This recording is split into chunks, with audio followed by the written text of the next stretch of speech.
Hey everyone, it's Anthony Kim, and I'm going to make an assumption here. Your tutoring company probably has a similar pricing to your competitors. You're looking at who's around you, you're taking the average, maybe slightly higher, slightly cheaper, and your pricing reflects a service similar to your competitors. And unfortunately, that is a telltale sign that your business isn't growing. So today, let's talk about how your current pricing structure is a race to the bottom, the idea of infinite value, how premium pricing benefits both you and your market, and finally, how to actually go about increasing your prices.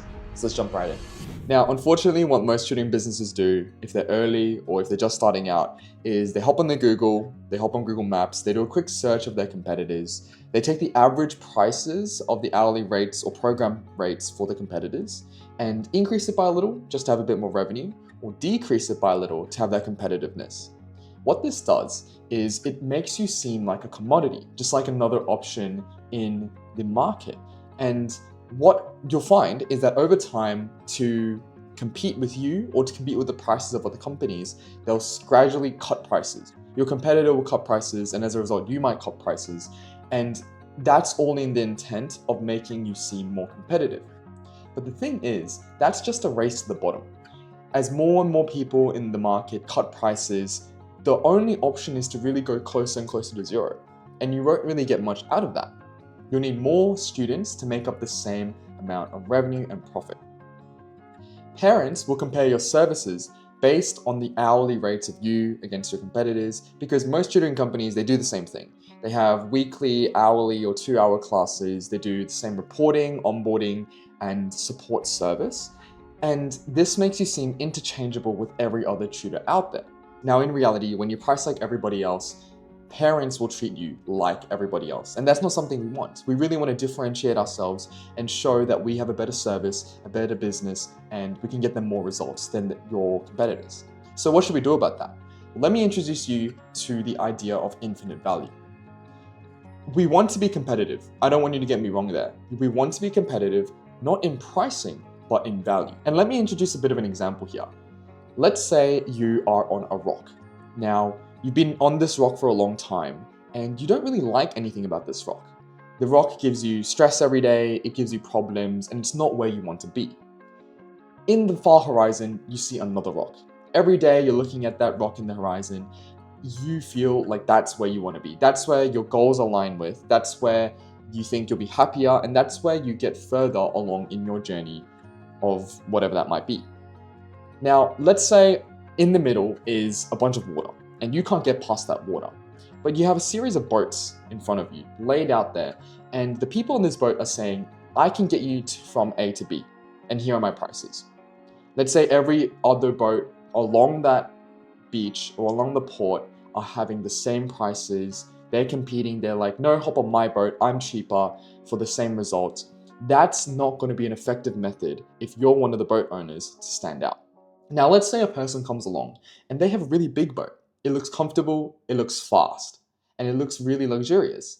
They say, hey, we can get you from A to B faster, we can get you there safer, and we can get you there guaranteed.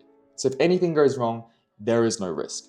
And now, considering the fact that you really want to go to point B, that second rock, you're most likely going to choose the method that will get you there more comfortably, faster, and guaranteed. And that's what you want to think about your tutoring as well. You have all of these other services out there, you have your competitors' prices and offers, you want to differentiate yourself in one way or another. And the best way to do that is by increasing the value, not decreasing in price. Businesses that grow over time, they don't charge less. What they do is they add value and justify more to avoid entropy. So in our case, with tutoring businesses, how can we actually add value? When you cut costs, the only way is to go closer and closer to zero. Whereas if you add value, it's truly infinite the amount of value you can have. You can add this, you can add that, and you can keep on stacking, and there is no upper limit. That's the idea of infinite value. That's what you want to be doing with your business. Because remember, the more time you spend improving and perfecting your service and your product, the harder it is for others to compete with you. You'll be like the lighthouse in the dark, guiding your person along the journey from point A to point B, where they are to where they want to be in a more reliable way. So when you're thinking about increasing your prices, this comes in tandem with increasing the value of your service, your product. So I want you to think, If you were to increase your prices by 10 times right now, let's say you're charging 100, you want to start charging 1,000, or if you're charging 1,000 or 10,000, what are the things you need to add to justify this price point? Just list them out. It could be your onboarding needs to change. It needs to be a smoother process. You might need to have better talent. You might need to have better staff. You might need to have the highest achievers. You might need to have a bunch of resources, whether that be methods to ace their selective exam or resources to get a higher ATAR, whatever it might be. I want you to just list down 10 things right now and think outside the box. From the perspective of your client and your market, what do they truly value? After you list those things out, the best thing you can do is just narrow it down to what is viable and feasible in the short to midterm, as well as what offers you the highest leverage. Remember, leverage being less effort for more output, less input for more output. So you put in less time and effort and money in result for a greater amount of perceived value from your market and your client. And then just start adding those things to your business. So the things that take the least amount of time, effort, and money and the highest leverage, you want to start by adding those things first or introducing those things bit by bit. And over time, just increase your service so you can get closer and closer to the infinite value. Right now, the value of your service or product might be 1, right? It looks like everybody else's. But as you increase things on, it slightly compounds. So it might go from 1 to 1.5. It might go to a 2.5 when you have a smoother onboarding process. It might go from 2.5 to 10 when you increase your resources and trainings so they're more available. It might go from 10 to 20 when you have a custom structured class process that's only available to you and your company. Think outside the box, make it really creative, but just list out those things. It might be 10, 20, 30 things. Make sure you have a big enough list to start adding those things into your business. And if you get stuck and lost, just have a look at the biggest businesses out there in general. So think like the biggest service-based businesses out there. It could be gyms, it could be products like Apple, Amazon, the largest companies. Just think over time, what are the things they have added and how has that changed the experience for their clients? And think on a similar path, because ultimately business is fractal. What works for you and your business most likely works at a high level to other businesses as well. Now, I've got a bit of an exaggerated example, but if I came up to you and said, you can fly to Bali for $1,000, you'd probably look at other options, compare, and see what is the best and cheapest way for you to get there. Compare that to if I came to you and said, for $1,000, you can get flights, hotel, foods, and activities. You definitely think that's a bargain and a steal. It's the same amount of money, but the clear difference is in its value. This becomes much harder to compare to its alternatives because the competitors that you had for this $1,000 flight no longer compares. They don't have the same amount of value. It's an extreme example to show that something is not expensive in relation to its competitors and other options, but rather to the amount of value that you have. So I want you to start think of things that way. Start implementing value into your product and service such that you become your own little bubble where you have no other direct competitors because you're so different from them in terms of value. Premium positioning, it helps both you and your market because for you, it means with increased prices, more value, you have fewer students, which results in more revenue. You have the option to hire better talent. As you have more revenue, you have more profit, you have more resources in order to get better talent, better staff, better tutors on board from your team. You have better systems in place so you're working in the business and not on the business. And finally, you have less stress so that you're actually able to reap the rewards of your time and effort for starting this business and getting it to where it's currently at. Now, let me quickly mention to you that if you're a tutoring business owner, you're doing $20,000, $30,000 per month or even more, and you're currently operating at more than 5 hours a week on tutoring yourself, on delivery, you're doing your business a disservice. And the reason being is you're ultimately in this to be a business owner and not a tutor. You should not be spending too much time on the actual delivery and fulfillment side of things, and you should outsource that to better talent and better staff, while you focus on things like getting better talent, improving your systems, and actually working on this thing, which is the value, your product, and your service so that you can scale. If your goal is to just stay where you're at, you love tutoring, then that's fine. But if you really want to take your business to the next level, help more students, get more revenue, then your time is better spent on the needle mover tasks, and that's working on the business and not in the business. So just a side thing to note. Now, premium positioning also helps your market because it helps them make a better decision and see the options available for them. You come off with clear differentiation. People understand that you might have more value, and they'll probably get more value because you have that mindset that you're consistently adding value and helping your market get more out of your service in comparison to your price point. So if you think about a ratio, another tutoring company might have a value to price point of 1:1. You might have a value to price point of 20:1. That's just how it might look, and as a result, your market will get more out of it. Also, you'll come off with increased trust and authority. They'll have that natural curiosity where they're like, wow, how can they charge so much? They must have something that's different. They must have something that's truly valuable, and they must really know what they're doing for being able to charge that much. And that will honestly, you might not expect this, but get more students. You might actually get more leads that way. So really, it's a win-win situation. For you, you get better talent, you get better systems, you get more money, less stress. And for the market, you help more students because you have the resources and the capacity and the structure in place to do so. They get more value for each customer that comes on for your service. And as a whole, your market benefits. So remember, premium positioning is actually a great thing that you can always strive to go towards. Now, that begs the question, how do we actually increase our prices, right? So you probably have students in place right now. You have existing students, and you're also going to have new students. So what is the best kind of way to go about this? Well, before we actually go into the step-by-step, let me tell you, most people are scared to increase their prices. They're worried whether people will buy, people will stay, what their market will think, whether the conversions will be there. Let me tell you, it's almost always just in your head. Your market will be able to definitely afford your new prices, even if you're at the top, right? Even if you're the most expensive, there will be people out there that you can help that can afford what you have. Your existing customers, most of them will stay because, trust me, it's really painful to find a new service of what you're offering, a new tutoring company, especially if you're already getting them results. And if it makes sense that the value that you're adding compares well with the price point. Remember that ratio we talked about. And so it's all in your head. When you commit to increasing your price, actually commit to it. Don't chicken out. So the first thing we can do is we can start charging like a program and not an hourly basis. If you're not already doing this, you're losing money and you're not operating like a business owner.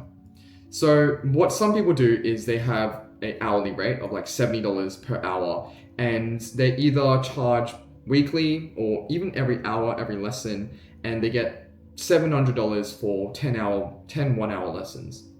Compare that to getting $700 up front. Nothing changes in terms of the actual price point.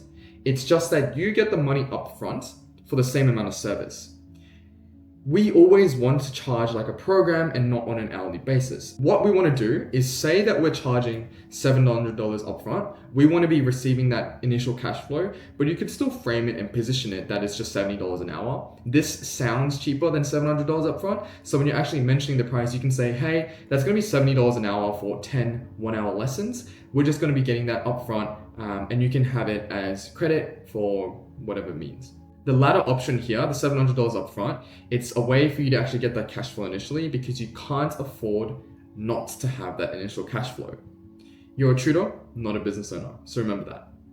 Another option is you can have a day range. So you might have multiple classes that students can sign up for. So let's say you have maths class, science class, English class, X number of classes per week. You can say, hey, win $1,000 for 90 days, and you can take as many classes as you want. It's like a bit of a new subscription model that's been working for some clients. So that's another way to charge price points, but always charge like a program and not like an hourly service.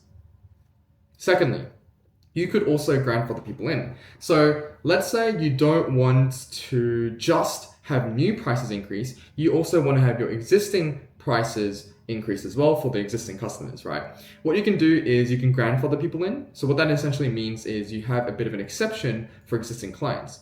Let's say you want to go from $1,000 where you're at right now for X amount of days or classes to $2,000, right? A double in price. You know, people have done that. People have tripled in price. It can happen if you have the right amount of value.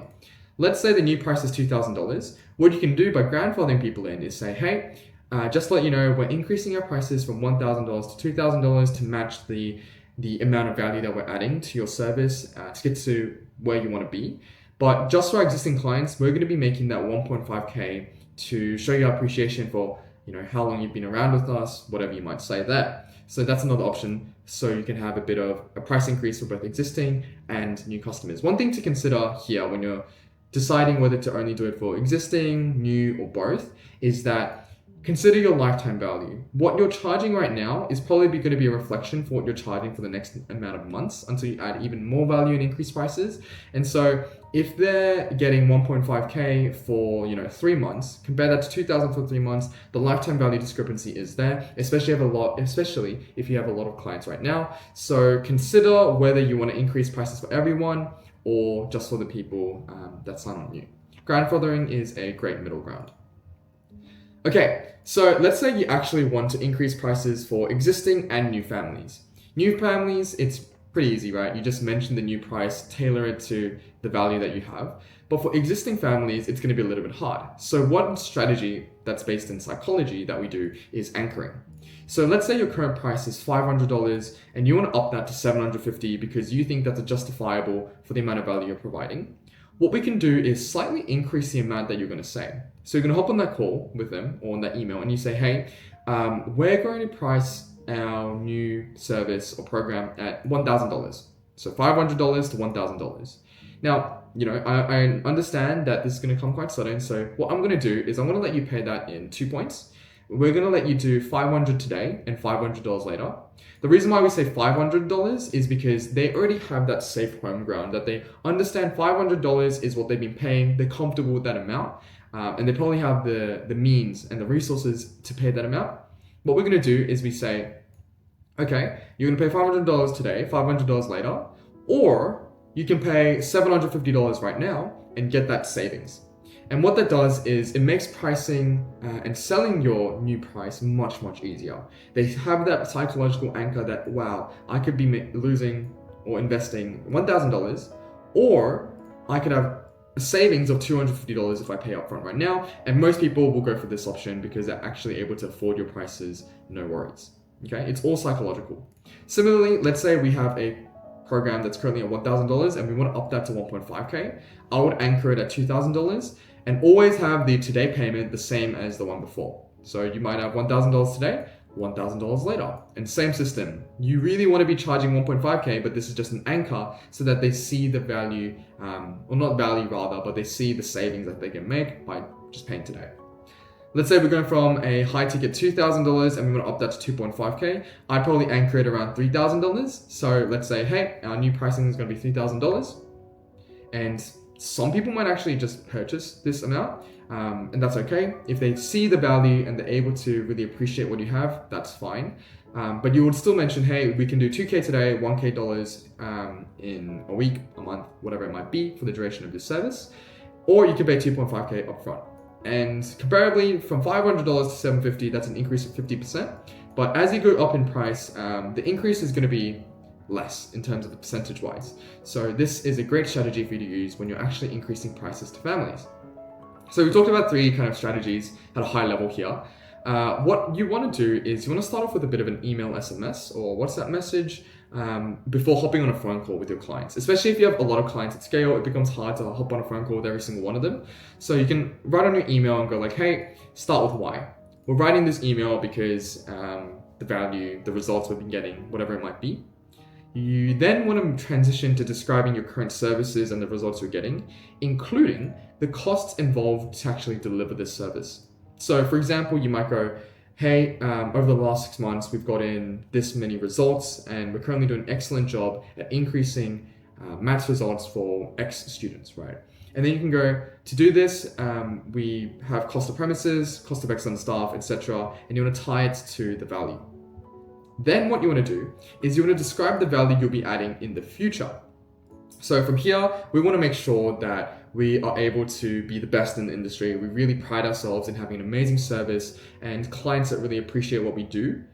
What we're going to be doing is adding this, and we want to do that as soon as possible so we're able to put our head up high and say we've got the best clients and we get the best results.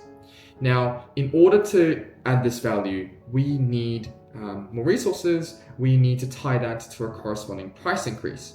right? So after you show the value first, you never start with the price increase. You always mention the value and what you're currently doing. And then you tie it to a corresponding price increase where if they already see the value, they're like, okay, they're going to think this is going to come with a bit of a price increase. But if you're adding this, honestly, that's okay. That's what most of your most successful clients and happiest clients will think. So then you mention your price increase and you say, hey, if you've got any concerns or queries, just please call this number or chuck a message back to me and I'll get back to you. And we kind of have a phone call from there. Now, I want you to know, you will most definitely get people coming to you with concerns and asking for exceptions, right? Because it's in their best interest for you to not increase your prices. They're happy with your service as is, they're able to afford your service as is, and by increasing your prices, that's against their best interest for themselves. So you want to never chicken out here. Do not chicken out, because once you commit to a price increase, you want to make no exceptions there. If you think your existing families are awesome, you can start off with anchoring, right? If they come to you and go like, hey, we really can't do this, that's when you can pull this method out. You can go like, hey, I understand. What I can do for you is I can have a $750 or 1.5K for this scenario just for you, right? You can make exceptions if that was your strategy initially, but don't act based on your emotions. If you're going to make exceptions, do that initially as your strategy by grandfathering people in. So what you can do is in your email, you can say, we're going to be increasing our prices to $2,000. And then when they come, they go like, you're right. We intended to make it 1.5K for existing customers. So for you, I'll make that 1.5K. Make them feel special in that regard. But never make exceptions based on emotions in the moment. Always come with it with strategy. Okay, so today, we've talked about everything to do with pricing. You want to be increasing your pricing. A common saying, especially in my industry, is that if you're unable to charge $5,000 for your prices, you are doing a disservice for your clients because you don't have enough value, right? You want to always be in the mindset of increasing your value, the amount of service that you're providing. So that's what you want to focus on for the next however long it might be. Honestly, forever. You want to always be increasing value, never staying where you are at. As a business owner, that's what you want to be doing. If you're a tutor, independent tutor, just want to make a little bit more money on the side, this is not for you. But if you're a business owner really looking to help more students scale, get more money, and reap the rewards of your effort and time, then this video is exactly what you needed. Start increasing your prices by starting with thinking what you can add to your business. Now you understand how important pricing is and actually how to go about increasing your prices to help more students. If you're a tutoring business owner currently struggling with getting more enrollments, I've just put a link in the description and you can have a look if you want to. Other than that, thanks so much for watching and I'll see you in the next one.